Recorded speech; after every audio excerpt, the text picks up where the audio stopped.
Hey there folks, I'm Mark in affiliation with Spectrum Pulse, and it's Billboard Breakdown.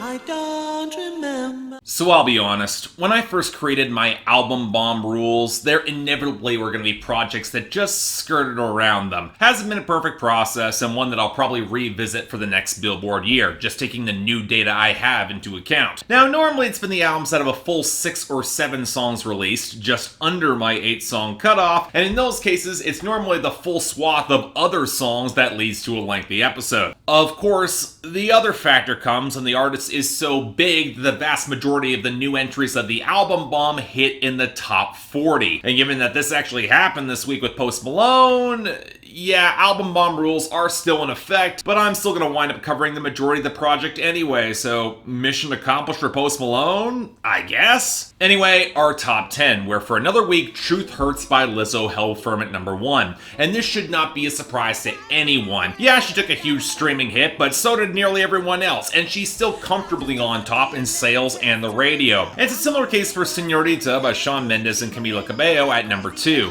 which might have a little bit more streaming, but fallen back on sales, and the radio momentum seems to be flagging a little bit. But in the end, it's still fine. But then we got the first signs of that album bomb with Goodbyes by Post Malone featuring Young Thug up to number 3. Really, the only issue here is that the sales are pretty much long gone, with a comfortable streaming and airplay rebound compensating in a big way. And right behind it, as I predicted, Circles by Post Malone surged up to number 4, which has the sales and even better streaming, but just couldn't pick up the radio fast enough. Now that pushes Bad Guy by Billie Eilish down to number 5, but you could have seen that coming. Heavy reliance on streaming means that its collapse along with going into radio freefall means it's in trouble long term. Not quite what I would say about Ransom by Lil Tecca though. It's down to number 6, sure, but its streaming did not collapse overall thanks to YouTube stability. And it does have a small slice of radio, so that actually helps too. Then there's No Guidance by Chris Brown featuring Drake at number 7, taking a tough streaming hit along with radio finally starting to slip. This could be in trouble coming next week, but then we got another Post Malone song in the top 10, and this is one I did not expect. Take What You Want by Post Malone featuring Travis Scott and Ozzy Osborne at number 8, the latter who broke records for the longest length of time between top 10 hits. Now, let me be very clear, I don't know if this is going to be a hit given its trap rock genre fusion, but if I'm at Republic and I'm seeing those sales and streaming numbers, I'm trying for the radio push anyway, and I'm also trying to slide this onto rock radio. Ozzy on Name alone will open doors, and that this is a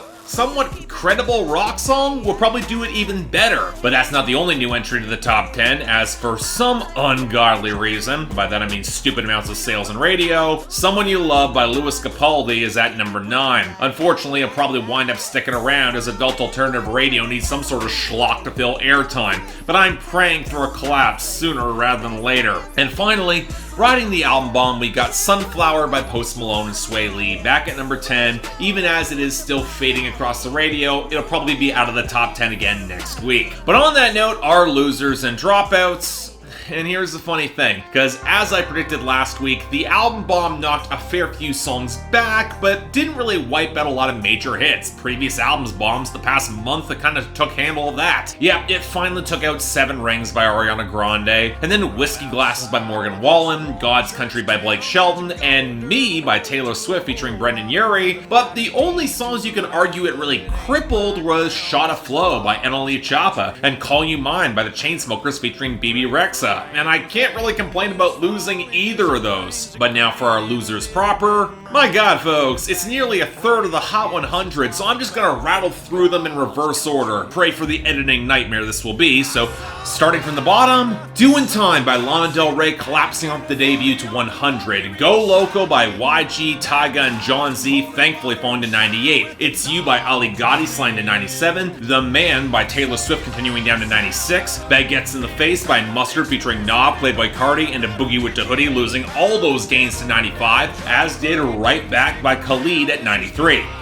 Then we have Easier by 5 Seconds of Summer crashing to 90. You know, if they made a rock song at some point, they could have maybe stuck around. Hate Me by Juice WRLD and Ellie Goulding at 83. FM by Lil TJ short-circuited at 80. Did It Again by Lil Tecca Fading Hard at 78. And Queen of Mean by Sarah Jeffrey at 76. Seriously, why in the nine hells is this still here in the first place? Then we got a slew of country losses in a row. Rearview Town by Jason Aldean at 75. All to Myself by Dan and Shay at 67. And The Ones That Didn't Make It Back Home by Justin Moore at 66. Bookended by the utter crap that is La La La by Y2K and Baby No Money. But we're still not done, because Otro Trego by Sec featuring Darrell slid down to 63. Bad Bad Bad by Young Thug featuring Lil Baby fell to 62. Motivation by Normani lost all her gains to 61. And so did Good As Hell by Lizzo at 51. And yet we're still not done, because Hey Look Ma We Made It by Panic at the Disco hit 50. Lover by Taylor Swift continued its losses at 49.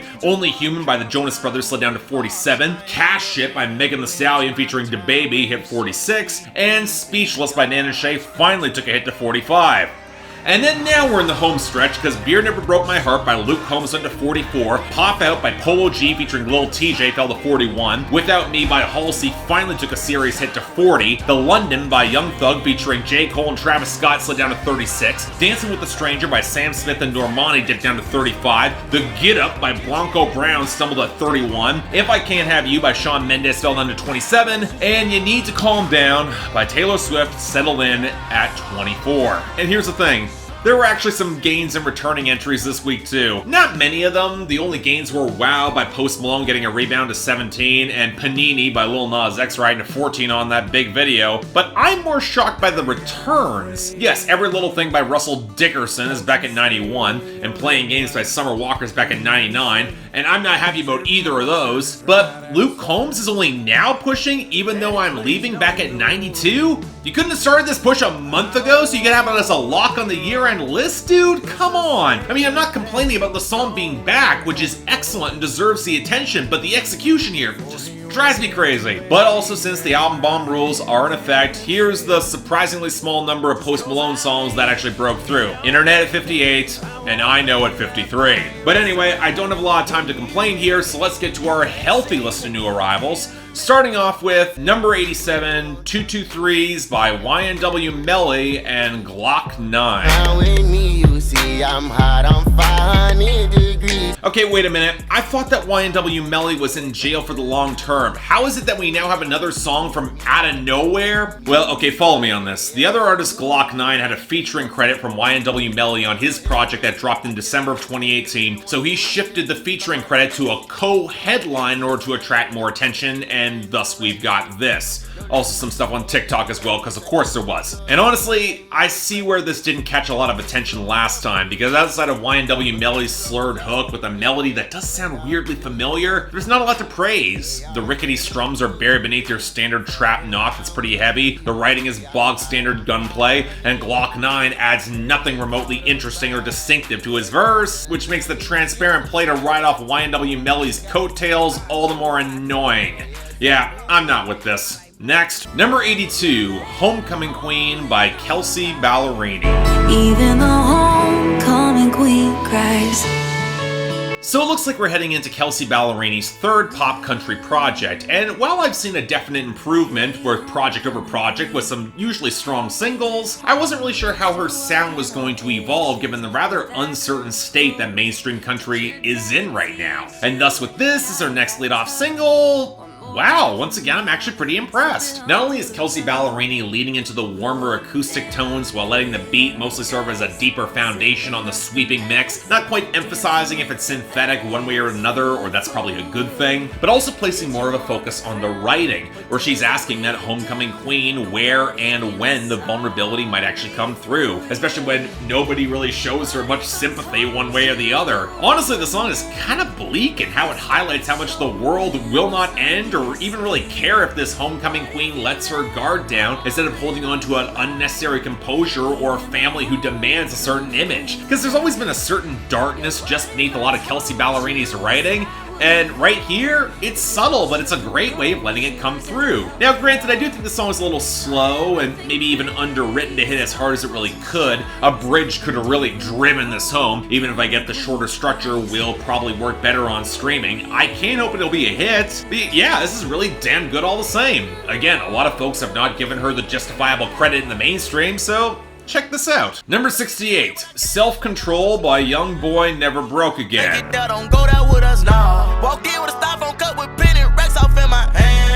So am I the only one surprised that this guy's still around? I get that he's been near the forefront of the whole sing-song trap flow, but by this point I would argue there's been more artists who have done his sound better with stronger content, and this new single, wow, somebody's obviously trying to jack Young Thug's sound blatantly. Hell, I'm not even much of a Thugger fan, but from the cadence, especially on that second verse, to all the brand names juxtaposed against the paranoid gunplay, to how he's trying to bend his melodies, I've heard this done before just a couple of weeks ago, and frankly, done better, especially when the trap percussion sounds this cheap and still dominant over that faint electric guitar sample with a faint sputter of horns as punctuation. But again, like most YoungBoy Never Broke Again songs, I'm gonna forget this exists in record time.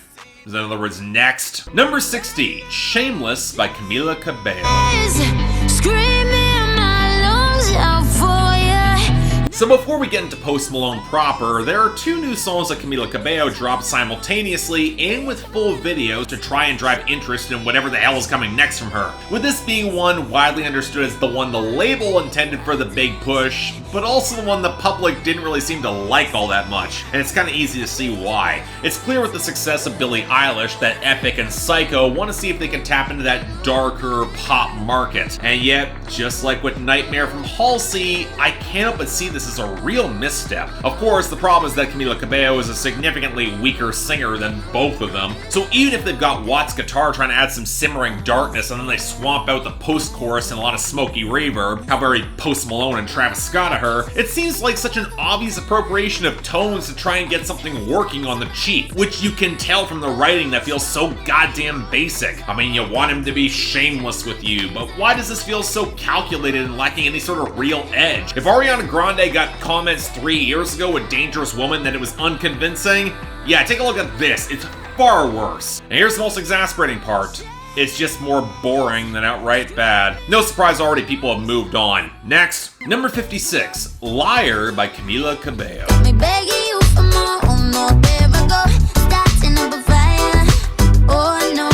Okay, the other song, this time leaning into more of the Latin flavor that frankly should have been the main focus in Savannah's success, and unsurprisingly, this is a little bit better. Of course, the biggest problem is that they have to run Camila Cabello's vocals through a pile of filters and tight multitracking to make her cracking baby voice coo work at all. Again, Normani runs circles around her in pretty much every way, but the larger problem is that the second you hear the interpolation of the melody from All That She Wants from Ace of Base, you won't be able to stop hearing it, especially with how badly mic'd those horns are against the hand percussion. Apparently, Camila Cabello didn't learn from all the production mistakes that plagued her debut, and that kind of baffles me considering that'd be the one easy thing to fix. Now, the one thing I can compliment the song on is kind of the writing, as it does feel like the, oh shit, I might actually have some feelings for this guy is kind of credibly captured, but for the more I listen to the song, the more I just wish that someone like, say, Shakira had the song instead, as the production, the writing, the delivery, probably even the video, they would have been a lot better. So yeah, okay, it's passable,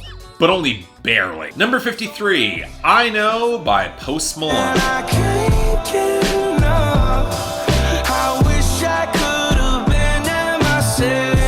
So now we've got an avalanche of Post Malone to get through, and I'm going to try and keep this relatively short, given that I already reviewed the album at length, so let's probably start with one of the more low-key songs on the album, and one that I actually liked a fair bit, not just because of the Josh Tillman writing credit, but it certainly does come through in the sunny, 70s-inspired flow and the twinges of nihilism running through the lyrics. And yet, there's just a warmth and sunniness playing off the gentle beat and how relaxed Post Malone sounds, where it sounds like, for once, he's not turning up to the same degree as everyone around him, and he's kind of reveling in that. And his falsetto actually sounds surprisingly solid. I always kind of like Post Malone's lightest side where he doesn't lean into the flexing outright, and this, it's actually really good.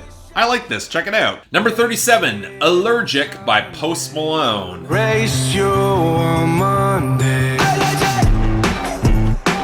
So I'll admit to being a little bit shocked this did not debut higher this week. The retro rock melodic style, the driving groove that had a surprising amount of bounce off the ramshackle clatters, and even if that warble did kind of test my patience a little bit, I do think the hook has some punch to it. And I kind of like the premise of the song too, because she's the person who gets his angst but also encourages his worst behavior, and she doesn't buy any of his excuses that he's trying to get rid of her. Well, okay, too bad. She's actually gone now, and along the way, we got a solid enough song. I'll take it. Number 34, Staring at the Sun by Post Malone featuring SZA. I want you in invest, but you just keep on staring at the sun. So, okay, let's get the obvious comparison to Sunflower out of the way. And now that we have, can we say this might actually be a little better? Swapping out Sway Lee for SZA, it is an upgrade. The groove feels a little bit more stable and organic off the desaturated guitars and bass, and I like the idea of the content, how it might seem like she's blinded by all the good times and the hubris, but on some level he's just like her, and the subtle give and take of the song is a good look. I'm not going to deny it is a little bit too close to Sunflower for comfort, they probably shouldn't have been placed together on the album, but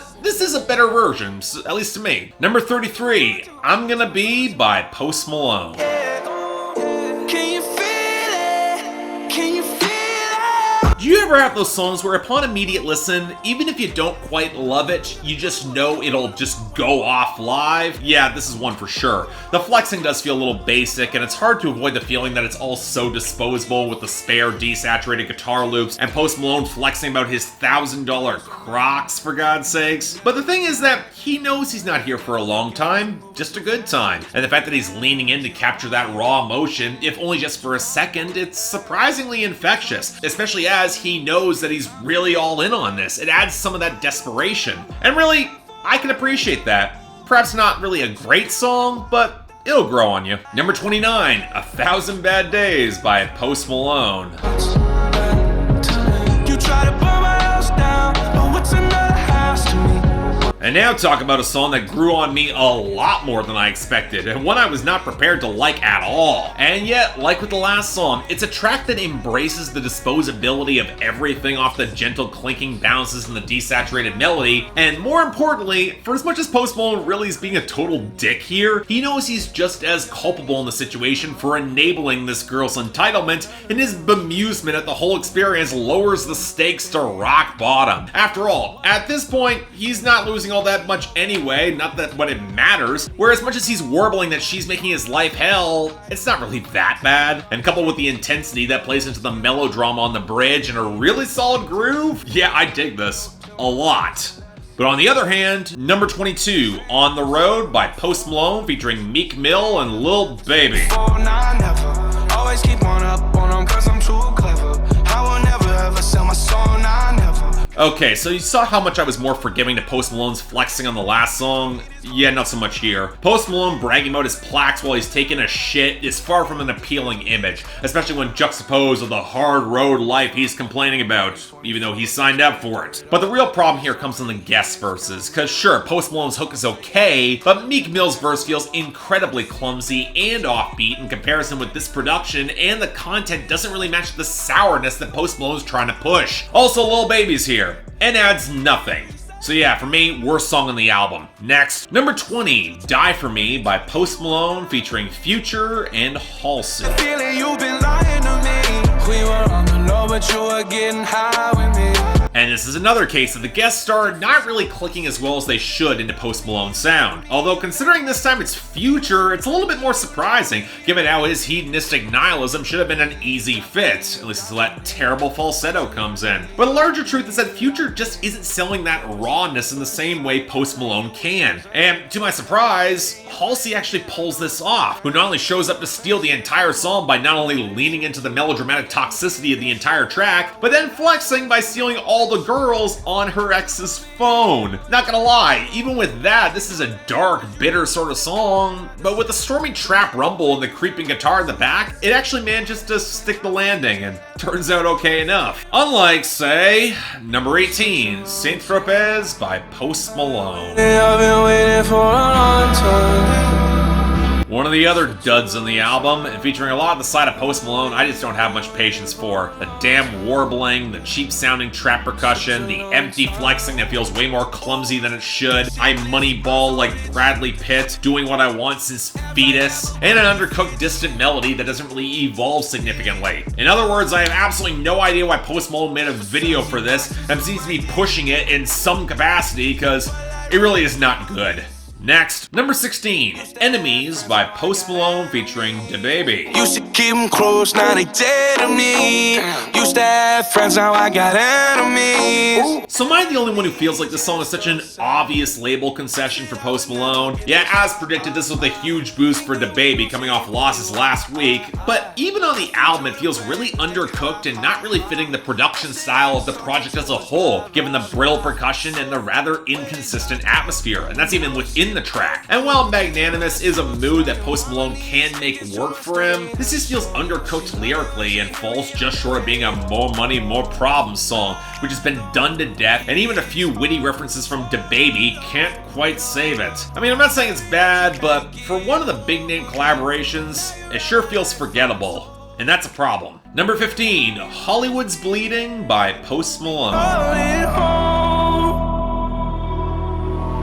Lead off song, title track, and I gotta say, it's not a bad one. Melodramatic as all hell, with a darker guitar line and the references to Hollywood vampires and the empty toxicity of the city. We've seen all this before, after all, and hell, from Post Malone too. And yet I can't be the only one who feels like it's also a little anticlimactic to end after a single verse, even if it tries to get heavy in a really clunky way. But again, the reason why a song like this works is both leaning into the melodrama and the framing, because it's not really accusatory. Post Malone knows exactly how much he's living that exact same lifestyle, and embracing that darkness, it's a better look for him. But you know what? If we want a song that does that darkness much better, number 8, Take What You Want by Post Malone featuring Travis Scott and Ozzy Osborne. Why don't you take what you want from me? Take what you need from me. Take what you want to go. So here's something funny. When I reviewed the album, I saw a lot of comments shocked that I did not include this song among my favorites of the album, given my praise for it. And let me say this. Yeah, it's grown on me, but I still have some reservations. Ozzy's inclusion cutting through Post Malone and Travis Scott's swampy production can't help but feel a little strange coming from someone who really knows a lot of Black Sabbath. And while I'm on the subject, I can't be the only one who feels like Travis Scott's verse is just a little bit too conventional to properly match the swaggering rock vibe of the rest of the song. Yeah, the flow is great, but the actual flexing what he's saying is just a little bit too interchangeable with plenty of the rest of his verses across of Astroworld or even just guest appearances to really click as deeply as I would like. But you know what, still, Post Malone and Ozzy sell the dark melodrama with a lot of genuine rawness. The pounding riffs kicking off the final lines of the hook, they are pretty sweet. And the solo at the end, it's exactly how a song like this really should end off. So yeah, pretty damn good, but let me get back to you in a month or so if this becomes great. At least for me. But as for this week, you know what? My best is actually 1,000 Bad Days by Post Malone. And yet Post Malone's also getting the worst of the week, with On the Road with Meek Mill and Lil Baby nabbing that spot, with Saint-Tropez as the dishonorable mention. But next week, you know, the fallout from all this, and it could get real messy real fast. Stay tuned for that, but until then, I'm Mark, you're watching Billboard Breakdown, affiliated with Spectrum